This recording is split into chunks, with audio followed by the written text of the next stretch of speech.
Hey guys, I bought myself a new canner. This is a steam canner. I've been looking at them for several years, and after they were approved, had been tested for canning, I thought I'm going to go ahead and get one. The reason I don't care so much for water bath canning is it uses so much water. You got those big canners and you got to bring it to boil, and it's just a lot of water. So these steam canners only use, well, here's the base. Here's the base. It's only a couple inches deep. In the base, there is the jar rack, and it's elevated.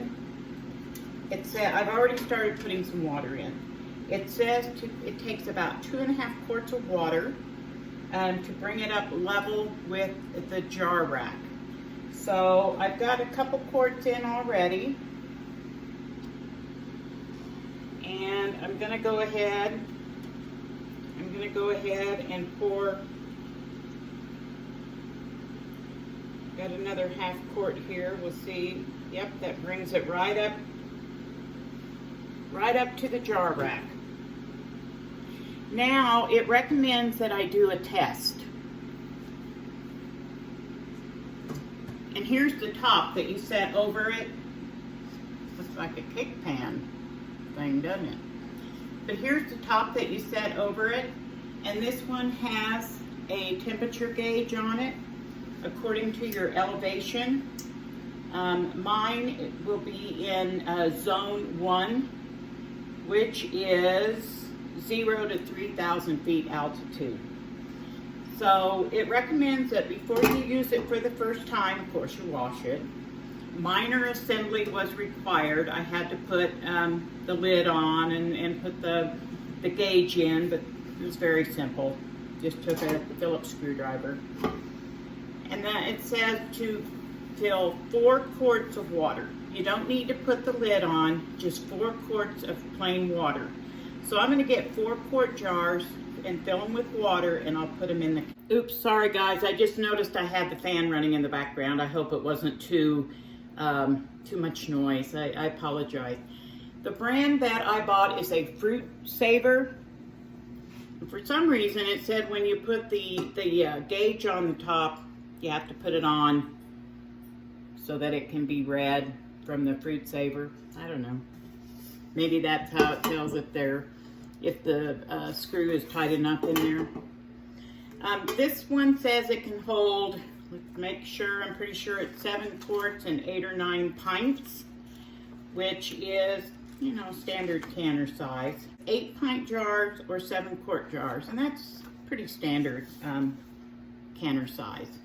So now in the test run that I'm going to do, for the first time it recommends, and I would feel better if I kind of had a clue as how to do this, and I'm doing something different for me. I'm reading directions. So I get a little extra thumbs up for that, right? Okay, the instructions for it says to preheat the water to 140 degrees for raw packed and 180 for hot packed foods. And then it's just like water bath canning. The processing time will be the same. But let's learn this together.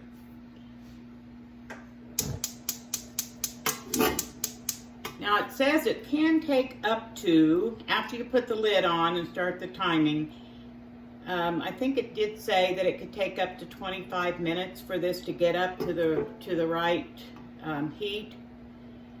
I'm going to tell you guys, this new stove of mine, the stove top, the burners are hot.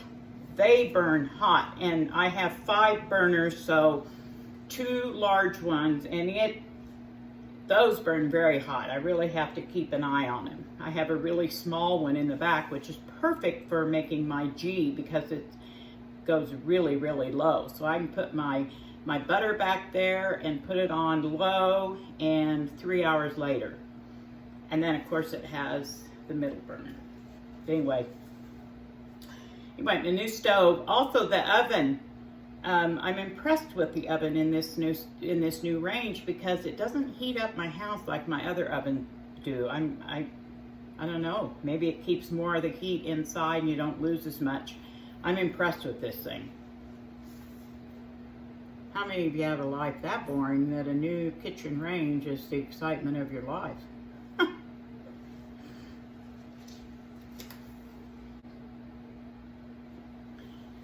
Okay, it says when your water gets preheated, then put your jars in and put the lid on the top.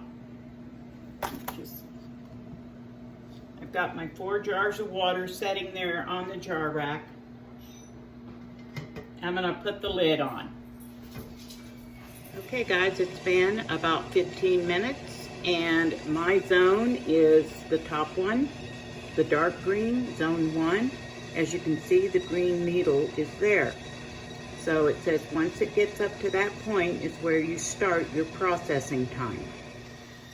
Now remember, when you're following instructions on your water bath canning, steam canning and water bath canning time is the same amount of time. So I would start canning now. It did say that if water starts sputtering out from around here or the lid starts to lift, it means that your water is boiling too hard. So you slowly back it off. But you don't want it to go below that dark green, or in your zone, or you're going to have to start your processing time all over. So I'm going to let this go for about 5 minutes, since I'll be using it for the first time to make jelly, and then I'll be back after the 5 minutes are over. Okay, it's been 5 minutes. What I'm going to do is shut it off, and then you need to let it set for 5 minutes, which is part of the processing, or whatever. Okay, the 5 minutes are up, and now I've turned the heat off, and you need to let it set for 5 minutes with the lid on. This is to make sure that your food is properly processed. And it's important that you let it set that long, or your food will probably be, or could be, compromised and under processed. So I'll be back after 5 minutes. Okay, as with any of this type of canning, you always remove the lid away from you so you don't get a lot of steam in your face.